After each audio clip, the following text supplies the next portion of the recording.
तो देखते हैं, उपनिषद का प्रकरण देखते हैं कि प्रजापति ने लोगों को तपाया, उस तपाने से रस निकला। अब देखते हैं, पृथ्वी से अग्नि निकली और अंतरिक्ष से वायु निकला और द्युलोक से आदित्य। इस तरह से अग्नि कुछ करने की, अग्नि हमें तृप्त करती है, अर्थात हम पूर्ण, हमें कुछ पाने की अग्नि होती है हमारा इत्यादि भाव। अंतरिक्ष से वायु जो पवित्र करती है, आदित्य अर्थात जो हमारी अच्छाई है, श्रेष्ठता है, उसको निरंतर और अच्छाई को स्मरण करते हुए आदित्य, वह रस है द्योलोक का, प्रकाश है। अग्नि अर्थात शक्ति है अपनी, एक तरह से अपना जो गुण है कि हम कुछ प्राप्त करना चाहते हैं। जैसे कि उदाहरण के रूप से एक अग्नि जल रही है, वह जल के जब पूर्ण ही जलेगी, अग्नि पूर्ण जलती रहेगी तब तक वह दो चीज़ करेगी, तो वह वायु के साथ जलेगी। देखो, अग्नि के बाद फिर वायु ही आती है, तो पूर्ण जलती रहेगी, वायु के साथ गमन करेगी, जो उसके पार्टिकल होते हैं, तृप्त जहाँ जाना होगा जाएगी, शुद्ध होगी। अग्नि तो शुद्धता करती है यज्ञ के द्वारा।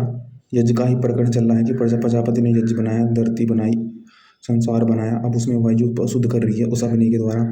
और फिर आदित्य है कि सब वो पवित्रता आदित्य की ओर जा रही है, यज्ञ करते हैं इत्यादि भाव, पूर्ण कर्म करके तृप्त होते हैं। फिर प्रकाश आता है आदित्य की तरह से कि अग्नि जली तो कुछ ना कुछ वातावरण में प्रकाश का वातावरण किया, विस्तार किया प्रकाश। तो वही निष्काम भाव से करना, निष्कामता की बातें भी चलती आ रही हैं।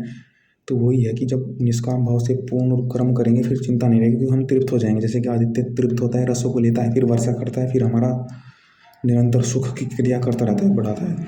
तो ये बात हो गई एक श्लोक की। अब देखते हैं अगला श्लोक। तो उस इन तीन देवताओं को तपाया, अब अग्नि, वायु, आदित्य, अब इनको तपा करके भी रस निकला। अब इनका कार्य कि रस अग्नि से ऋचा निकली, जो ऋचाओं के मंत्र हैं, और वायु से यजुर्वेद निकला, आदित्य से सामगी। ऋचाएँ क्या हैं? ऋचाएँ आधार हैं। अब ऋचाओं को भी तपाएंगे, ऋचाओं में स्तुति होती है। फिर यजुर्वेद निकला, वायु से इत्यादि बातें, यजुर्वेद से भुव निकला, और आदित्य से जो सामवेद मिला है उससे स्व मिला। तो देखो, भुव प्राणों का प्रिय, यज्ञ में भी आता है, भूरग्नि प्राणाय स्वाहा, प्राणों से प्रिय। ओम भूरर्वायवे अपानाय, दुखों को दूर करने वाला श्रेष्ठ। ओम सुवरादित्याव्यान, सुख को देने वाला, श्रेष्ठ स्थान पर बैठा ईश्वर। ओम भुवा ओम सुवा। भुव को आपको क्या करना है कि प्राण से प्रिय, और भुव दुख को दूर करने वाला। कि ईश्वर के कर्म की विचित्रता देख करके ईश्वर ने क्या क्या धर्म बता रखी सबके, तो उससे व्यक्ति और दुखों को दूर करता है, स्वर पर श्रद्धा करता है कि तुम दुख को दूर करने वाले और आनंद देने वाले, फिर स्वयं पर जाता है व्यक्ति। तो देखते हैं, जैसे कि किसी ने ऋचाएँ में त्रुटि हो गई, किसी में ऋचाएँ में दोष हो गया, ऋचाएँ बोलते हुए। देखो, भू की गारहपत्य अग्नि होती है और भुवा की दक्षिणायन अग्नि होती है, और भुवा की आवनी अग्नि होती है। जब किसी को गारहपत्य अग्नि अर्थात यज्ञ करते हुए उसको यज्ञ क्षतिग्रस्त हो गया उसका, तो उसको ठीक करने के लिए ऋचाओं की शक्ति लगेगी। जैसे कि गारहपत्य अग्नि के लिए बताया गया है कि ब्रह्म द्वारा पृथ्वी, अग्नि, अन्न, आदित्य की प्रक्रिया को देखो कि अन्न पृथ्वी का आधार है, कि हमारा आधार अन्न है। तो उसमें फिर वह भू को स्मरण करे, भू को स्मरण करे, जिससे कि जो ऋचाओं में यज्ञ में क्षतिग्रस्त हुआ है वह यज्ञ क्षतिग्रस्त ना हो। ऐसे ही यजुर्वेद की मंत्रों को पढ़ते हुए अगर यज्ञ में हमने गलत पाठ कर दिया, क्षतिग्रस्त हो गया, तो उस यजुर्वेद के माध्यम से ही भुव को स्मरण करें। भुव दुखों को दूर करने, भुव दक्षिणायन अग्नि अर्थात कि जल शीतल हो जाए ब्रह्म की तरह, तो उस भाव को स्मरण करते रहे, पवित्र करके भाव को।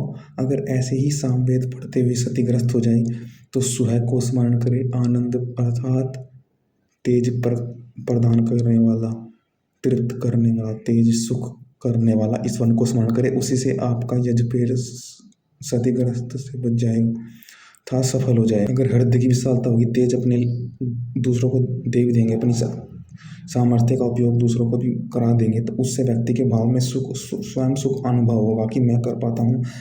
स्वयं के गुणों के प्रति उसको आनंद आएगा, स्वयं को जान पाएगा, स्वयं को उत्साह आएगा, तो वह इसका सुख बढ़ रहा है ना। तो इसलिए कहा गया स्वयं को देखें। अगर किसी का सामवेद का यज्ञ क्षतिग्रस्त हो रहा है तो उसको यज्ञ को सफल सामवेद के द्वारा ही होगा, क्षति दूर होगी। कठिन सामवेद के मंत्रों की त्रुटि स्वयं के उत्साह से ही दूर होगी त्रुटि। तभी होगा। ठीक है, तो देखते हैं जैसे कि सोने में कहा गया है कि सोने को पाने के लिए हम बोरैक्स सुहागा मिलाते हैं, तो मेल करते हैं एक दूसरे का। चांदी को प्राप्त करने के लिए सोने का मेल इत्यादि मेल है, तो वह भी ऐसा ही मेल है ब्रह्म। ऐसे यज्ञ में ब्रह्मा का मेल है जो तीनों विद्या को जानता है, मौन धीरे से मंत्रों का पाठ कर ईश्वर के गुण कर्म स्वभाव को स्मरण करके यज्ञ को सफल करता है। जिसका मन विशाल है, जिसका मन के भाव उत्तम है, ऐसे यज्ञ ब्रह्मा रखे, उससे आपका यज्ञ सफल होगा। वह यज्ञ और यजमान अन्य ऋद्विजों का भी की रक्षा करेगा। उससे अलावा सबको जानता हो, जो ईश्वर के गुणगान को मौन रह करके इत्यादि धीरे से करता हो, ऐसा यह यज्ञ ही उत्तरोत्तर फल प्रद होता है, फल देने वाला होता है, अन्यथा नहीं होता। वहाँ की त्रुटि वह लौटा देता है, वहाँ की त्रुटि की पूर्ति हो जाती है। जहाँ ऐसे ब्रह्म जानने वाले भूभुव स्व के अर्थ को जानने वाले जानकार ब्रह्म हों, ईश्वर के जाने गुणों को अच्छी तरह गुणगान अर्थात अच्छी तरह पाठ करें, मंत्रों के उच्चारण को जाने। त्रिविद्या है, भूभुव स्व की त्रिविद्या है, इनके रसों को जानने वाला सब देवताओं की सती को औषध है, उत्तम औषध है। निश्चय यह प्रायश्चित रूपी उत्तम औषध है, जिसमें ऐसा जाने ब्रह्मा है। जैसे दो वस्तु के मेल से, चांदी का सुहागा से, सोने से, चांदी का सोने से इत्यादि से, तो उससे होता है त्रुटि दूर होती है, मैल दूर होता है, अशुद्धता दूर होती है। तो ठीक उसी प्रकार तीन विद्याओं के मेल से अशुद्धता दूर होती है, हम शुद्ध होते हैं, यज्ञ भी सफल होता है। यज्ञ में कोई त्रुटि हो तो वह पूर्ण हो जाती है, यज्ञ की त्रुटि।